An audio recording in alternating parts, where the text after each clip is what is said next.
Nasionalisme adalah satu faktor objektif di dalam perjuangan menentang kapitalisme dan terutama sekali fase terakhir daripada kapitalisme itu. Saya kan sudah berulang-ulang berkata, saya berkata bahwa nasionalisme kita adalah socio-nasionalisme. Bahwa nasionalisme kita bukanlah chauvinisme. Bahwa nasionalisme kita bukanlah a nationalism of gain and loss. Bahwa nasionalisme kita bukanlah jingo nasionalisme. Malahan saya pernah mensitir Mahatma Gandhi, meskipun saya bukan Gandhiis. Saya berkata, mensitir Gandhi. Gandhi berkata, my nationalism is humanity. Itu kata Gandhi. Nasionalismeku adalah peri kemanusiaan. Yes sir, my nationalism is also humanity.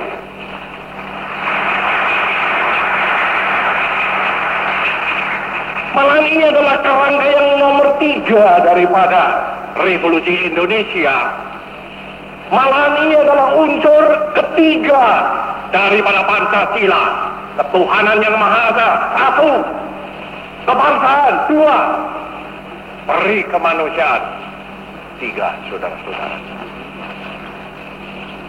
Saya akan selalu berulang-ulang berkata bahwa perjuangan bangsa Indonesia, bahwa revolusi Indonesia ini adalah kongruent dengan the social conscience of man. Saya tidak berkata bahwa revolusi Indonesia itu adalah kongruent dengan social conscience of the Indonesian, atau social conscience of the African, atau kongruent dengan the social conscience of the Latin American, atau kongruent dengan the social conscience of the Asian. Tidak. Saya berkata revolusi Indonesia adalah kongruent dengan the social conscience of man. 1, peri kemanusiaan itu, saudara-saudara. Bukan 2, bukan 3. Demikian pula jikalau kita mengadakan Ganevo, bukan itu adalah meruncing-runcing kena rasa keaaan atau rasa keaaan atau rasa hanya daripada the new emerging forces saja, tetapi tak lain tak bukan sebenarnya ialah untuk kejayaan daripada perjuangan seluruh kemanusiaan di seluruh muka bumi ini, saudara-saudara. Sebab ini imperialisme adalah fase terakhir daripada kapitalisme. Dan di dalam menundukkan fase terakhir daripada kapitalisme ini, saudara-saudara, harga, kataku sekali lagi, daripada nasionalisme tidak bisa dinilai kecil. Maka oleh karena itu, saudara-saudara, Sumpah Pemuda yang diucapkan oleh pemuda-pemudi pada tahun 28, tanggal 28 Oktober adalah tepat sekali dikatakan oleh Cak Ruslan dan Saudara Soekarno, bukan hasil daripada meditasi di bawah pohon Kamboja, di dalam kering Panewiruk, saudara-saudara, tetapi adalah hasil daripada keyakinan dan pengalaman revolusioner. Tetapi ada juga perkataan Cak Ruslan yang benar mengenai api dan abu itu tadi, saudara-saudara. Dan ini akan kutandaskan kepadamu sekalian, hei pemuda dan pemudi. Warisilah apinya, janganlah abunya. Ingat kapan aku pertama kali mengucapkan abu dan api, saudara-saudara? Tahun 28. Tatkala pemuda dan pemudi kita mengucapkan Sumpah Pemuda itu, aku menceritakan dengan meniru perkataan daripada seorang pemimpin besar Perancis yang bernama Jean Jaurès. Jean Jaurès, Jean Jaurès,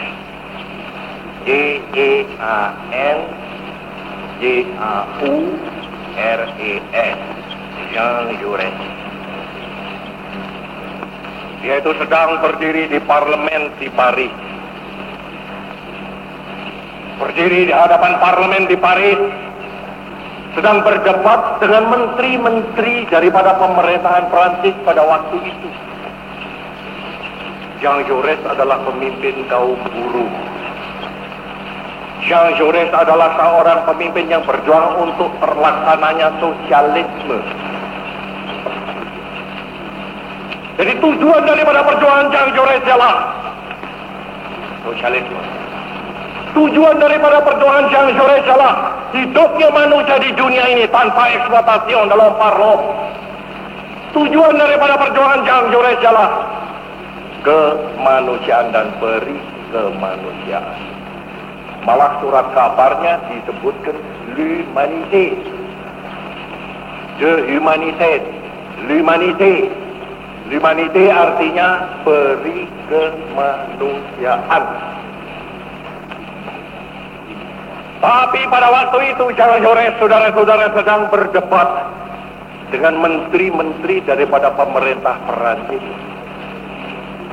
Yang menteri-menteri daripada pemerintah Perancis ini menuduh Jean Jaurès. Tuan Jean Jaurès, Tuan tidak setia kepada revolusi Perancis.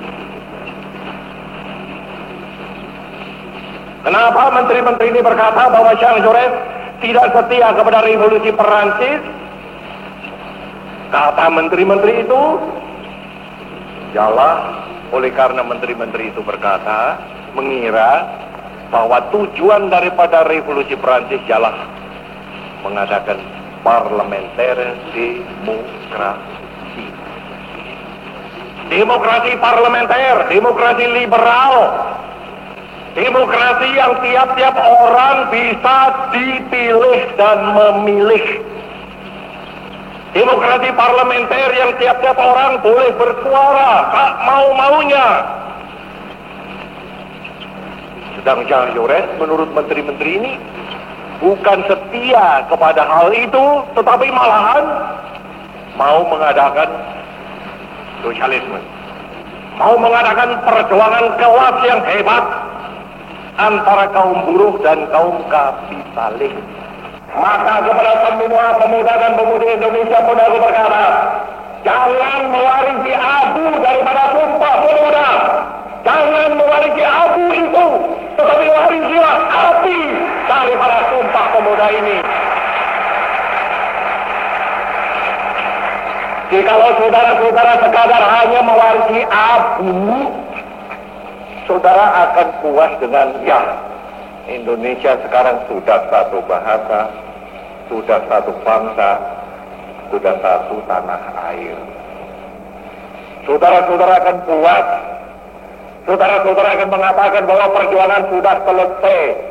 Sebab apa yang disumpahkan oleh Sumpah Pemuda 28 Oktober 1928 sudah tercapai. Indonesia sudah bertanah air satu dari Sabang sampai ke Merauke. Indonesia sudah berbangsa satu. Indonesia sudah berbahasa satu. Dan ini memang satu achievement, satu hal yang besar sekali, saudara-saudara. Tetapi bukan tujuan yang terakhir. Aku tadi mulai pidato saya ini dengan mengatakan bahwa nasionalisme adalah unsur untuk menjalankan perjuangan.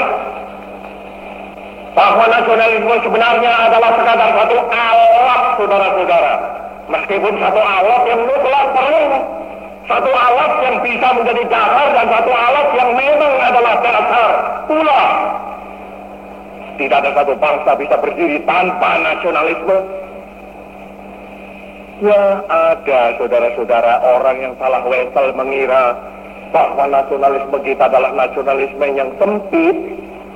Tapi kita akan berulang-ulang berkata, mutiara yang digali di dalam Pancasila itu membangun dan menghasilkan satu mutiara nasionalisme yang bukan nasionalisme yang sempit. Bukan jinggo nasionalisme, bukan chauvinisme, bukan nasionalisme, of gain and loss, bukan beralas.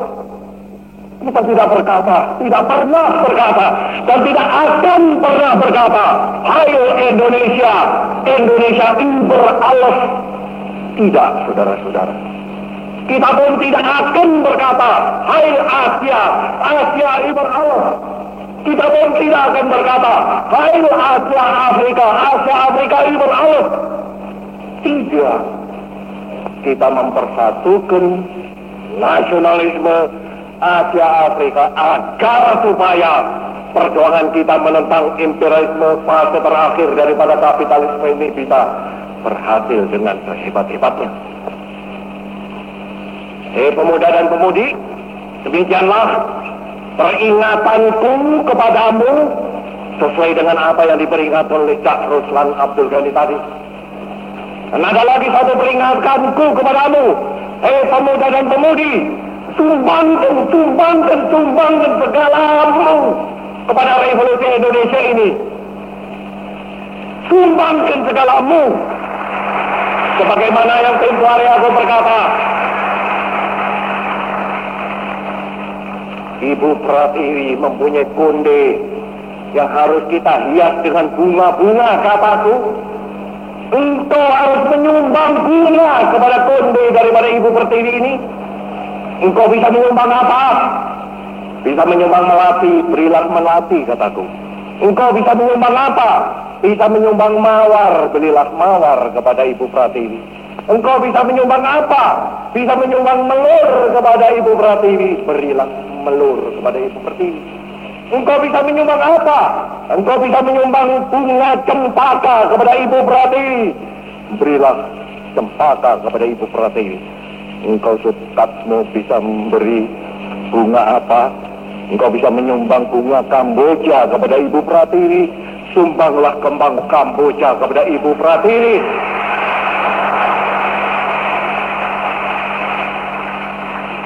Dan ini aku minta supaya dimengerti oleh semua pemuda dan pemudi. Sumbangkan segalamu kepada revolusi Indonesia ini. Dan hei pemuda-pemuda yang lain-lain, mengertilah bahwa salah satu penyumbangan daripada pihak pemuda kepada revolusi Indonesia ialah pramuka ini.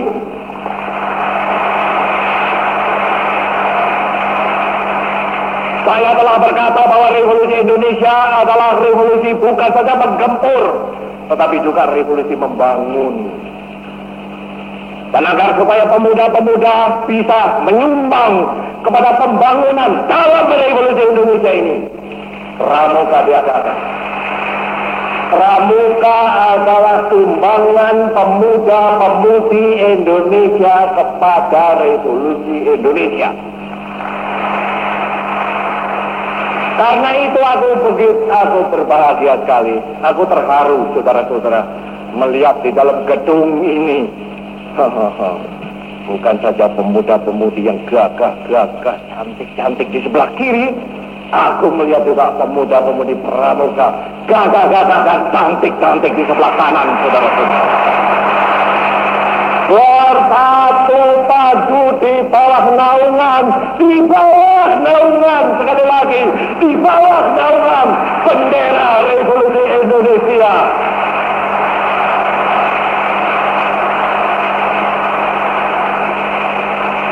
Hanya jikalau kita, saudara-saudara pemuda dan pemudi, berjalan demikian, revolusi Indonesia akan berhasil.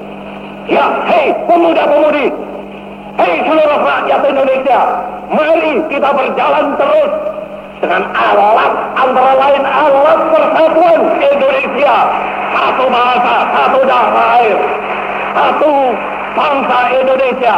Bersama-sama kita melanjutkan revolusi ini. Bersama-sama kita mensukseskan Ganudu ini.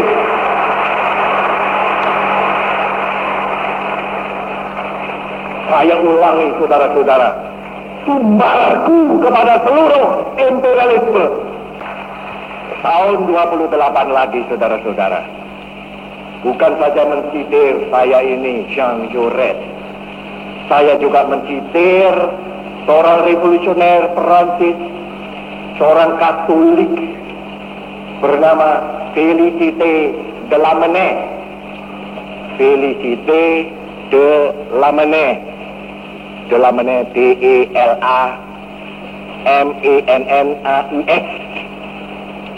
Félicité de Lamennais.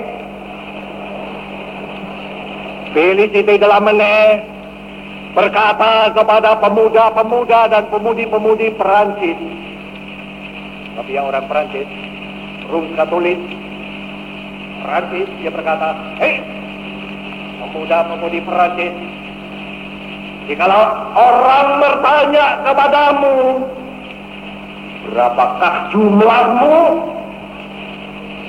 Velen petre.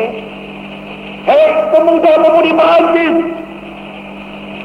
berapa jumlahmu? Félicité de Lamennais berkata, jawablah, kami hanya satu.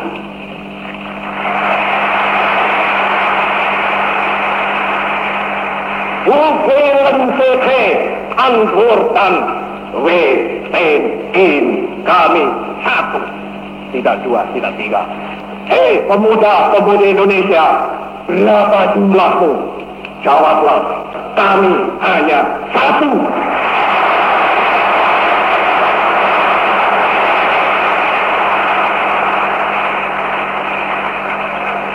Sekian, saudara-saudara, amanat saya. Terima kasih. Sudah mendengar itulah tadi amanat Paduka Yang Mulia Presiden Panglima Tertinggi yang benar bahwa bangsa Indonesia hanya satu.